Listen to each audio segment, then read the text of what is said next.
ഇവിടെ ആരും തമ്പ്രാക്കളല്ല, ഇവിടെ ആരും അടിയനുമല്ല. തമ്പ്രാൻ വിളിയും അടിയൻ ചൊല്ലലുമെല്ലാം നിർത്തിക്കോണം. നമ്മൾ മനുഷ്യരാണ്. നിങ്ങളാണ് നെല്ലുണ്ടാക്കുന്നത്. അതുകൊണ്ട് നിങ്ങൾ തന്നെയാണ് വലിയവൻ. VS ആലപ്പുഴയിലെ കർഷക തൊഴിലാളി പ്രസ്ഥാനത്തിൽ കർഷക തൊഴിലാളികളെ സംഘടിപ്പിക്കുമ്പോൾ അവരോട് പറഞ്ഞതാണ് ഈ വരികൾ.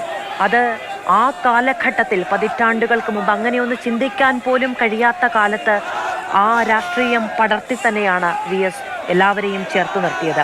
കള്ളനാഴികൾ മാറ്റണം, അളവും കണക്കും കൃത്യമായിരിക്കണം എന്ന് ജന്മിയുടെ മുഖത്ത് നോക്കി പറയാനുള്ള ആർജവം VSനുണ്ടായത് ചോര കൊടുത്തും ജീവൻ കൊടുത്തും തൊഴിലാളി പ്രസ്ഥാനത്തിലുള്ളവർ തങ്ങൾക്കൊപ്പം നിൽക്കും എന്ന ഉറച്ച ബോധ്യവും വിശ്വാസവുമാണ്. അതൊരു കമ്മ്യൂണിസ്റ്റുകാരന് സഖാക്കളിൽ നിന്നുണ്ടാകുന്ന വിശ്വാസമാണ്.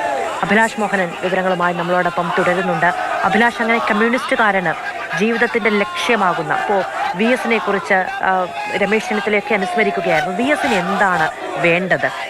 26 വയസ്സ് പൂർത്തിയാകുമ്പോഴേക്കാണ് പുന്നപ്ര വയലാർ സമരവും ജയിൽ ജീവിതവും കടുത്ത പീഡനങ്ങളെയും എല്ലാം VS അതിജീവിക്കുന്നത്. 42ാമത്തെ വയസ്സിലാണ് അദ്ദേഹം വിവാഹം പോലും ആകാം എന്ന് തീരുമാനിക്കുന്നത്. അപ്പോൾ സ്വന്തം ജീവനും സ്വന്തം യൗവനവും എല്ലാം മറ്റുള്ളവർക്ക് വേണ്ടി നൽകാൻ തീരുമാനിച്ച ഒരു മനുഷ്യന് ജനങ്ങളെ അല്ലാതെ മറ്റെന്തിനെയാണ് സമ്പാദിക്കാൻ കഴിയുന്നത്?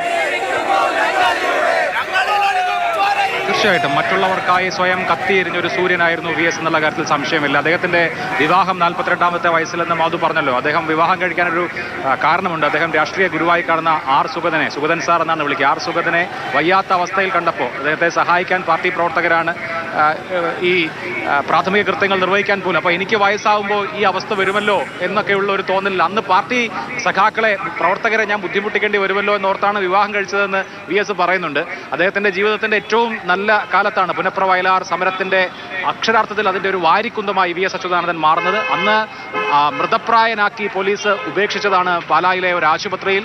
ആ മുറിവ് അത് ഇന്ത്യ സ്വാതന്ത്ര്യം കിട്ടുമ്പോൾ ഇന്ത്യൻ ജനത സ്വാതന്ത്ര്യത്തിലേക്ക് പുലരുന്ന ആ ദിവസവും VS അച്യുതാനന്ദൻ കാലിൽ ഉണങ്ങാത്ത മുറിവുമായി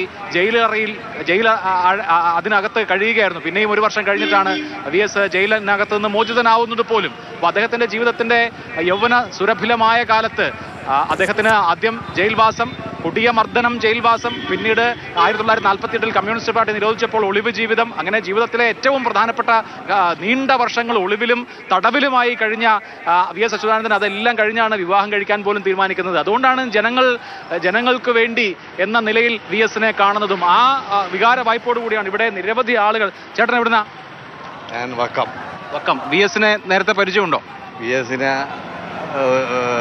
70 കാലം തൊട്ട് നല്ല പരിചയമുണ്ടായിരുന്നു. പലപ്പോഴും സമരങ്ങൾക്ക് ഞങ്ങളിവിടെ വരുമ്പോൾ സെക്രട്ടേറിയറ്റിൽ അന്ന് MLA ആയിരിക്കുന്ന കാലഘട്ടത്തിൽ പുറത്തിറങ്ങി വരികയും ഞങ്ങളെ അഭിസംബോധന ചെയ്യുകയും നല്ല എൻ്റെ ആ സമരത്തിൻ്റെ ഗുണങ്ങളെയും ദോഷങ്ങളെയും കുറിച്ച് മനസ്സിലാക്കുകയും അതിനുവേണ്ടി ധീരമായ ശക്തിയും ധൈര്യവും നമുക്ക് തന്നിട്ടുണ്ട്.